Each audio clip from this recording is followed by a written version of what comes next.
Extreme temperatures can be challenging for all of us, but especially for our aging population. Now, back in January, we talked about the danger seniors face in cold weather. Now our focus is summer heat. Our good friend Beckie Spaid with Care Advantage joins us now with some advice for seniors to keep safe in the heat. Good morning. Good morning. It's great to have you on. Thank you. And of course, this week is a little bit cooler. We're talking about extreme heat. Last week was like sweltering. As we were planning it, Yes, we were still in the middle of that right. heat wave, but you know, there's still plenty of summer yes. left to go, so we could definitely get back in the 90s and hopefully not the hundreds, but who knows.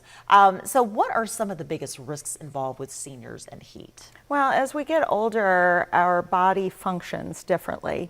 So things like your sweat glands or your thirst glands don't work as well as they used to. And then you couple that with chronic illnesses, prescription medications, and just natural aging, that there's a lot of factors that go into how you react to the heat. When I mention chronic illnesses, you know, you've got high blood pressure, right, which then means you might be on high blood pressure medications. Those things can impact how you gauge heat and or how your body reacts to it. Then another good one is dementia. Somebody with dementia may not even recognize that they are overheating or that they're thirsty. They just don't pick up on those Right. signals in their body anymore. Right. Yeah, that's so Yeah. scary. And for a lot of people, the thirst actually comes when they're already dehydrated. So it can be too late by the time they recognize that they're thirsty. So staying well hydrated throughout the day is super important anytime, but especially in the rising temperatures. Yeah, especially with this vulnerable population. Right. And we do have some tips to put on screen, just a lot of them from the CDC. I thought this was interesting. You see a lot of, you know, older folks that have fans, the window units, things like that. That's not always sufficient, though, Sometimes to it's properly bringing, cool them. yeah, if they're in the window, they could be bringing in the hot air instead of helping to circulate. You know, so they advise individuals that maybe their air conditioning is on the fritz or they simply don't have it. You know, seek out air conditioning with a friend or family member, or go to the library, go to the mall.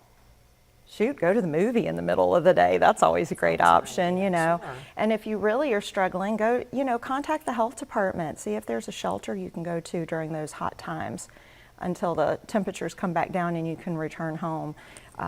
Don't use your oven. Don't do cooking. It's a and good stuff. excuse to not cook. Yeah, don't cook. The CDC Do says it's not a cook. good idea. Yeah. You know, take enough time to rest. Use cool showers, cool baths, and if you're a caretaker for an older loved one, check in on them a couple of times a day and monitor to see if they're showing any signs of heat-related illness. You know, are they complaining about headaches and muscle cramps, nausea, vomiting, a lot of those things. You know, it could be heat related and you need to get them some medical attention. Yeah, it's good to know those signs too, and also making sure that they're dressed properly. Yes, light clothing, lightweight loose-fitting clothing, light colored clothing, wear sunscreen if you're going to be outside, all of that. Yeah, we have to protect them. And also, you know, it's good for them to sort of look in on each other too, and that kind of Sure. promotes the social side Yes, of things as because well.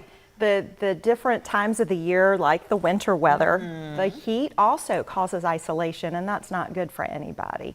So stay, you know, social, check in on those people, use that as an excuse to go see someone that has air conditioning. Exactly. Yeah. Yes. All right. So many good tips today. Beckie, as always, thank you so much for coming in this morning. Thank Some you. great advice. In case you've missed any of the segment, we're going to post this for you on our morning page. We've also got some other helpful websites too to help seniors stay safe in the heat. All right. Stay with us. We'll be right back.